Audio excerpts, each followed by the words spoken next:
Siapa Sultan Mahmud Shah?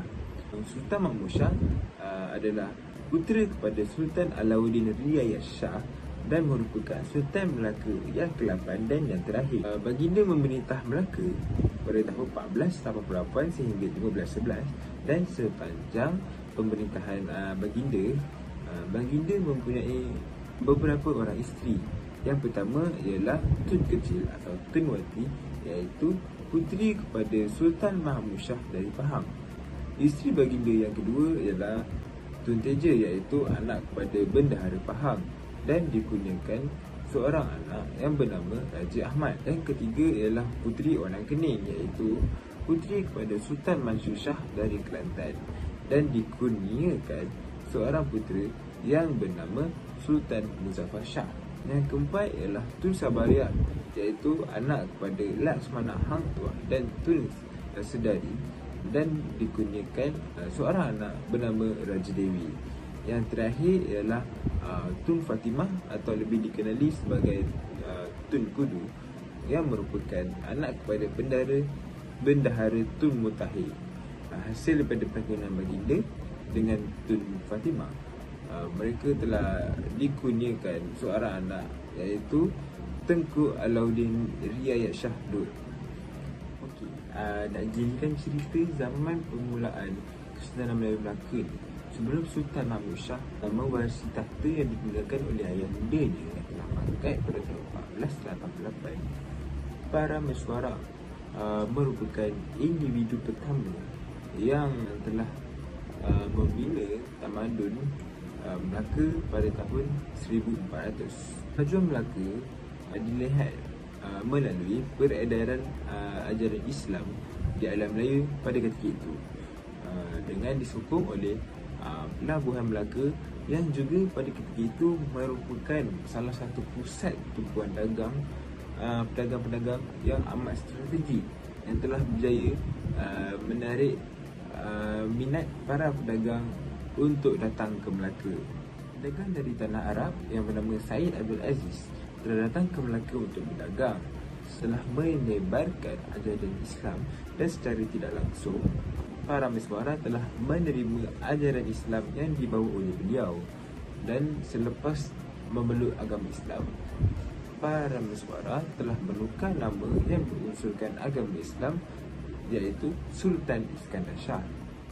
Pada tahun 1424, baginda telah mangkat lalu digantikan oleh putera baginda, iaitu Raja Tengah, juga dikenali sebagai Raden Tengah, dan secara tidak langsung telah menjadi pentadbir Melaka yang ketiga.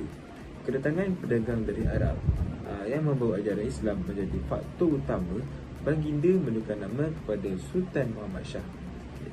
Setelah baginda memerintah selama 20 tahun, Sultan Muhammad Shah memangkat pada tahun 1444 dan meninggalkan dua orang putera, iaitu Raja Kasim dan Raja Ibrahim, hasil daripada perkahwinan baginda dengan Tun Wati dan Puteri Rokan. Pemerintahan Melaka diteruskan di bawah pentadbiran anandanya, iaitu Raja Ibrahim, yang telah ditabatkan menjadi Sultan Melaka yang keempat dengan gelaran Sultan Abu Syahid. Baginda merupakan Sultan Melaka pada ketika itu, tetapi kuasa sebenar pemerintahan berada di tangan Raja Rokan, iaitu sepupu pada ibundanya. Namun pemerintahan Sultan Abu Syahid tidak bertahan lama kerana baginda bersama Raja Rokan telah mati dibunuh dalam suatu serangan berdasarkan konflik dalaman yang berlaku antara mereka pada tahun 1443.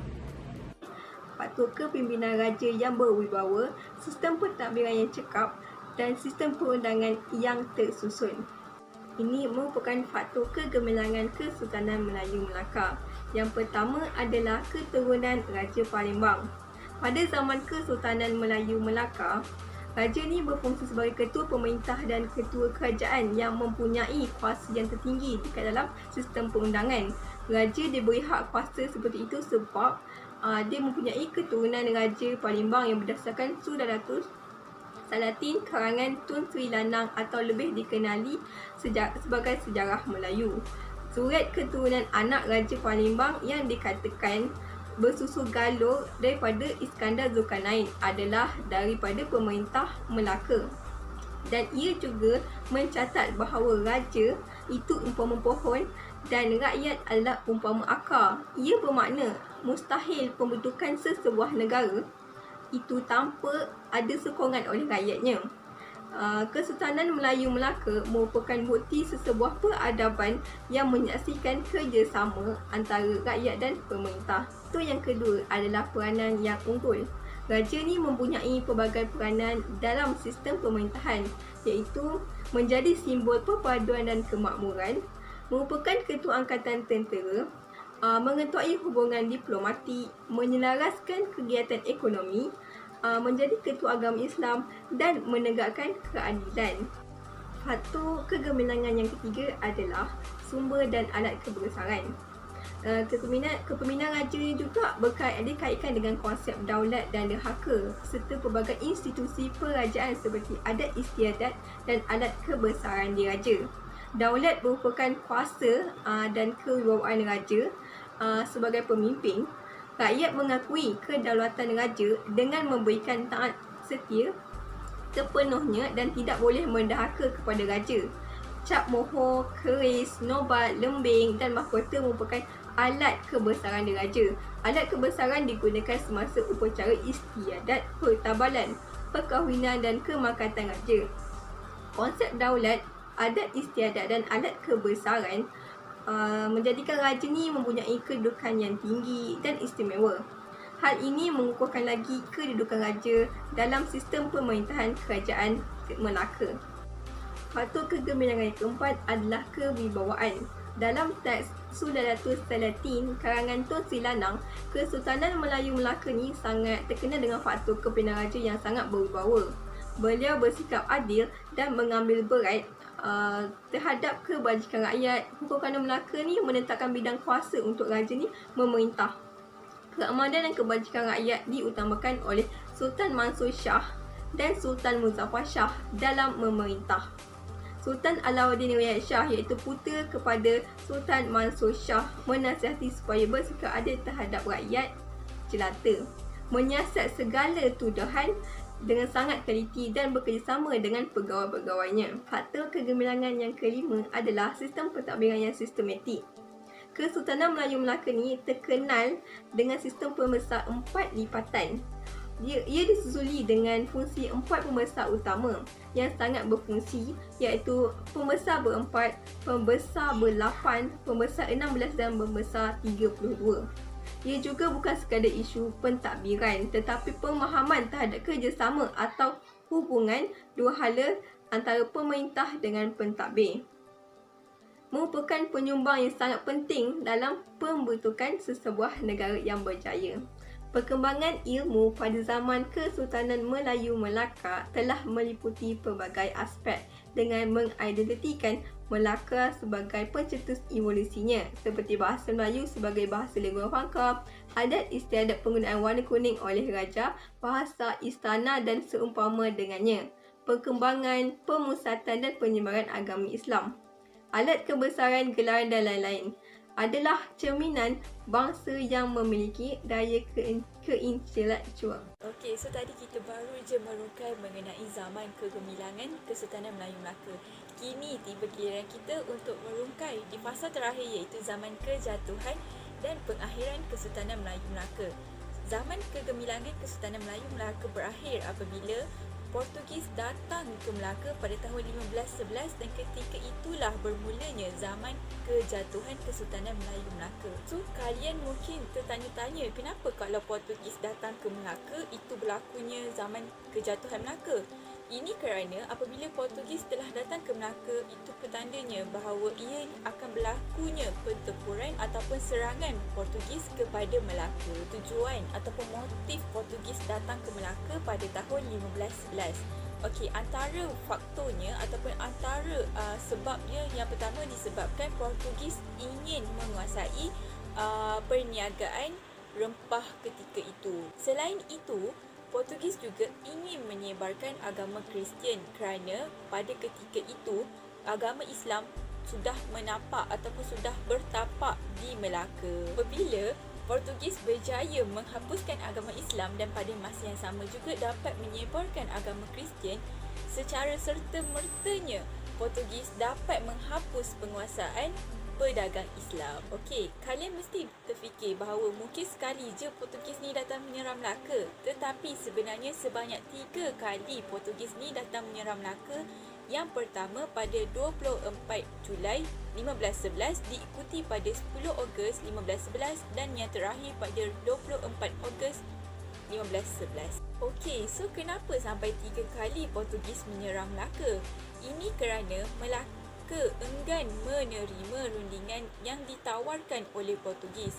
Antara rundingan tersebut, yang pertama ialah Portugis ingin mendirikan kubu mereka di Melaka. Selain itu juga, Portugis ingin Melaka membayar ganti rugi yang dilaksanakan ataupun yang telah berlaku ketika pertempuran pada awal-awal dahulu, dan juga Portugis ingin Melaka membebaskan tawanan Portugis. Disebabkan rundingan itu tidak membuahkan hasil, maka Portugis menyerang Melaka dan ianya di bawah pimpinan Alfonso. Okey, disebabkan Portugis menyerang Melaka, Melaka telah melancarkan beberapa strategi. Ini termasuklah dikabarkan bahawa askar tempatan yang bertempur ketika itu mempunyai semangat berwibawa yang sangat tinggi. Selain itu, mereka juga telah mendirikan beberapa meriam dan juga perahu berapi di sekitar pantai. Disebabkan ketika itu Melaka mengalami kejatuhan, Sultan Mahmud Shah dan pembesarnya berlari ataupun melarikan diri ke beberapa wilayah naungan dan jajahannya dari Melaka ke Bentan, iaitu Indonesia pada ketika ini. Di antara tahun 1515 sehingga 1519, Sultan Mahmud Shah telah melaksanakan 3 kali serangan untuk mendapatkan Melaka semula. Tetapi ketiga-tiga serangan itu gagal. Sebenarnya serangan tersebut diketuai oleh anak kandanya, iaitu Sultan Ahmad Shah, iaitu ianya bermula di Kubu Melayu di Muar tetapi gagal sebelum melarikan diri semula ke Bentan. Di Bentan, iaitu ianya sekarang sebahagian daripada Indonesia, Sultan Mahmud Shah mengasaskan Kepulauan Johor Riau, iaitu ianya terletak berhampiran di Temasek, iaitu sekarang ni ia dikenali sebagai Singapura. Pada tahun 1526, Portugis telah mengetahui bahawa Sultan Mahmud Shah telah mengasaskan Kepulauan Johor Riau dan Portugis melakukan serangan di Bentan. Di Bentan, Portugis telah memusnahkan Kepulauan Johor Riau dan akhirnya Sultan Mahmud Shah melarikan diri ke Kampar Riau dan telah mangkat pada tahun 1528. Seorang lagi anak kandanya, iaitu Sultan Alauddin Shah II, tidak mengikut bapanya, iaitu Sultan Mahmud Shah, dan sebaliknya dia tinggal dan menetap di Johor untuk menjadikan Johor sebagai empayar yang berkuasa dan mencapai keunggulan pada abad 18 dan 19. So, apa sebenarnya menyebabkan kegagalan Melaka sehingga dapat ditewaskan oleh Portugis? Antara faktornya, yang pertama ialah faktor dalaman, iaitu pemerintahan. Ini kerana ketika itu berlakunya perselisihan faham antara pembesar dan juga pemerintah dan akhirnya membawa pentadbiran yang membawa kepada ketidakstabilan politik. Amalan pilih kasih, rasuah dan juga penyelewengan dalam pentadbiran ini juga telah membawa kepada masalah ini dan ia turut berlaku pergaduhan atau perbalahan sesama mereka sendiri, iaitu sesama kalangan pembesar. Selain itu, faktor dalamannya termasuklah masalah perpaduan. Disebabkan berlakunya perbalahan dari pihak atasan, iaitu pihak pemerintah, rakyat juga turut terkesan. Ini kerana berlakunya pertempuran untuk menjawat kuasa sebagai pembesar. Rakyat juga ketika itu tidak bersatu padu dan berlaku juga persaingan kuasa antara pembesar Melaka yang akhirnya membawa kepada perpecahan perpaduan.